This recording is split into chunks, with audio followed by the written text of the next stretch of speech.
नमस्कार, मैं पीयूष पंत। अगर हम बात करें कि कर्नाटक के चुनाव परिणामों से भारतीय जनता पार्टी ने क्या सीखा या उसे क्या सीख मिली, तो सबसे पहली बात तो ये सामने आती है कि भारतीय जनता पार्टी को ये समझना होगा कि जनता का मानस क्या है, जनता सोचती कैसे है, जनता क्या चाहती है। राज्य दर राज्य जनता की अलग जो है कि प्राथमिकताएं होती हैं, और दक्षिण के राज्य जो है उत्तर के राज्यों से अलग मानसिकता के हैं, अलग उनकी प्राथमिकताएं हैं। उनका टेस्ट अलग है, उनकी संस्कृति थोड़ी बहुत अलग है। यहाँ तक कि जो हिंदू धर्म हैं, जो हिंदू जो धर्म के बहुत से तीज त्यौहार हैं जो हम उत्तरी भारत में मनाते हैं, वो जो दक्षिण भारत के लोग नहीं मनाते हैं। तो ये जो विभिन्नता है, ये इसको समझना होगा भारतीय जनता पार्टी को। लेकिन भारतीय जनता पार्टी उनको एक ही रंग में जो रंगना चाहती है, मुझे लगता है उसका खामियाजा जो है उसको कर्नाटक में मिला। ये बहुत बड़ा लेसन है जो भारतीय जनता पार्टी को समझना होगा कि आप जनता की को पहचानिए, जनता के मिजाज को पहचानिए, उसकी ज़रूरतों को पहचानिए, और जो उसका जो जो बेरोज़गारी की समस्या है, जो महंगाई की समस्या है, जो जो उनके लिए और जो दूसरी उनकी रोज़मर्रा की जो किसानों की दिक्कतें हैं, उनको समझिए। न कि उन्हें जो है आप बजरंग बली की याद दिलाइए या उनको मंदिर की बात बनाने की बात कहिए। उनकी समस्याओं का आप कैसे निदान करेंगे। और सबसे बड़ी बात ये जो भारतीय जनता पार्टी को समझने की है वो ये कि भ्रष्टाचार मुक्त सिर्फ नारा ही कहने से काम नहीं चलेगा। अगर प्रधानमंत्री मोदी जी ने ये कहा और कहते रहे हैं कि न खाएंगे न खाने देंगे, लेकिन वहाँ पे जो रहा वो कर्नाटक के चुनाव में जो है मुंबई सरकार का जो भ्रष्टाचार पूरी तरीके से जिसका कांग्रेस ने फ़ायदा उठाया, और वो जनता के समझ में आया 40% कमीशन की बात का।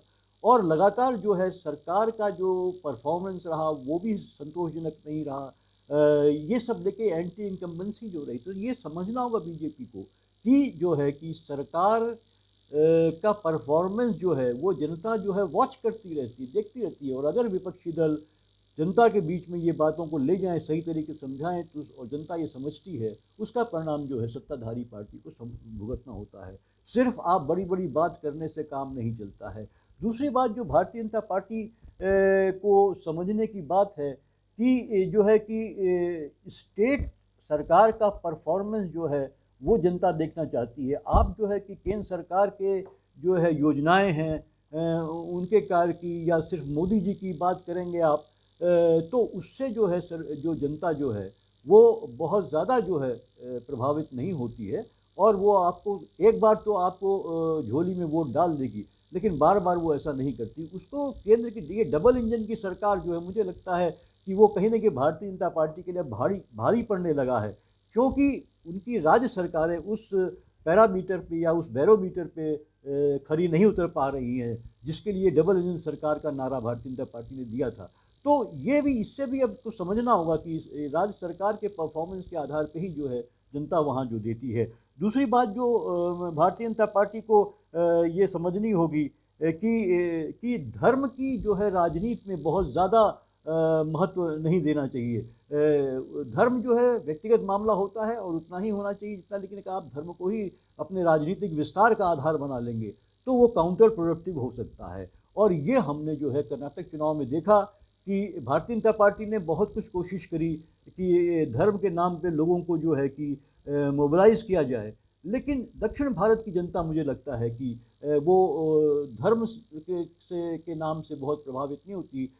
उस उसको लगता है कि सरकारें जो हैं उनको जो जिताया गया है वो जो है कि मुद्दों के आधार पर जिताया गया है, वो जनता के कल्याण के लिए आई हैं, जनता की परेशानी दूर करने के लिए आई हैं। इसलिए जो है भारतीय जनता पार्टी को कर्नाटक में जो है कि जिस तरह से उन्होंने हिजाब की बात करी, जिस तरह से उन्होंने अजान की बात करी, जिस तरह से उन्होंने जो है कि बजरंग बली की बात करी, ये तमाम चीज़ जो है वो काउंटर प्रोडक्टिव साबित हुई, क्योंकि कर्नाटक का जनमानस अलग किस्म का है। वहाँ वहाँ के लोग जो है कि धर्म को बहुत ज़्यादा अपनी ज़िंदगी में लाने का प्रयास नहीं करते, और चाहते हैं कि जो है नेता उनके जो है बहुत ज़्यादा धर्म के आधार पर जो है मुद्दों को जो है तय करें वो। तो ये मुझे लगता है भारतीय जनता पार्टी को सीखने की बात है।